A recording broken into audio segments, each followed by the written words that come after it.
O Banco do Brasil diz-nos o seguinte, ele justifica essa medida dizendo que é para melhorar a eficiência no atendimento das agências bancárias e acabar com o excesso de pessoal que existem em algumas praças. É óbvio, existem de fato agências em algumas praças, em algumas cidades, principalmente as cidades maiores, e que há uma lotação, há um excesso de servidores do Banco do Brasil, porque é lá que esses servidores querem estar. Ninguém quer de livre e espontânea vontade, ou em sua maioria não quer, ir para os pequenos municípios. Então, o banco diz que, na realidade, isso é para melhorar a eficiência. Ele não fala especificamente que vai, por exemplo, resultar no fechamento de agências, mas é óbvio que isso vai acontecer, não resta dúvida. O fechamento, jornalista Beto Almeida, ou a transformação de agência em postos de atendimento significa menor espaço físico, menos funcionários, como as próprias medidas do Banco do Brasil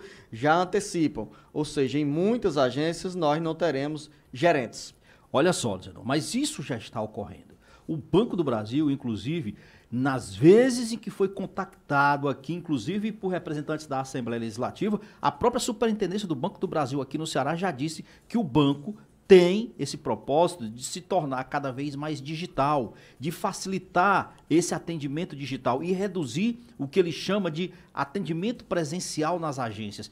Isso, para além disso, eu não questiono, né, nem tanto o enxugamento de agências que tenham em excesso. Eu acho que os bancos têm que se atualizar mesmo. Eles estão enfrentando uma concorrência grande com os chamados bancos digitais, que não têm sede física, que não têm pessoal e que principalmente dão isenção nas tarifas, nos serviços. Isso tudo é válido. Agora, eu me impressiono com o Banco do Brasil, Caixa Econômica, que dizem que além da função que eles têm de serem agentes financeiros, tem principalmente uma preocupação social. E o Banco do Brasil tem, ou deveria ter, essa preocupação em estar presente, dizendo, nos municípios, inclusive naqueles menores, para induzir o desenvolvimento, para melhorar o atendimento das pessoas. A presença ou a redução, por exemplo, dizendo, das agências, inclusive transformando essas agências em postos de atendimento, é algo que infelizmente já vem ocorrendo. Isso só vai acelerar o processo. Eu diria para você o seguinte, falando de forma muito clara,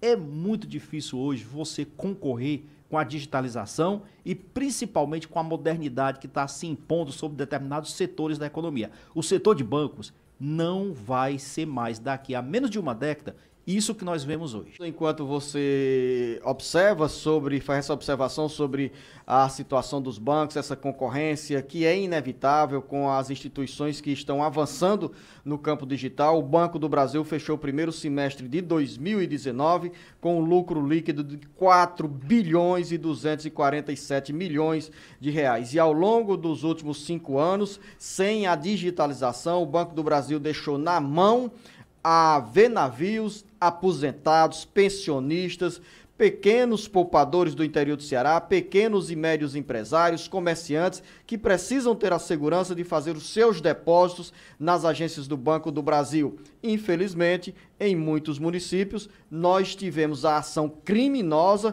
dos bandidos, muito também por omissão do próprio Banco do Brasil, que não se preocupou em colocar segurança para proteger os funcionários, os clientes e o próprio patrimônio. Com essa situação, as agências foram explodidas, fechadas, lacradas e não reabertas. E são muitos casos no interior do Ceará, como em Guaraciaba do Norte, como em Novo Oriente e outros municípios, como a redação está levantando agora essas informações.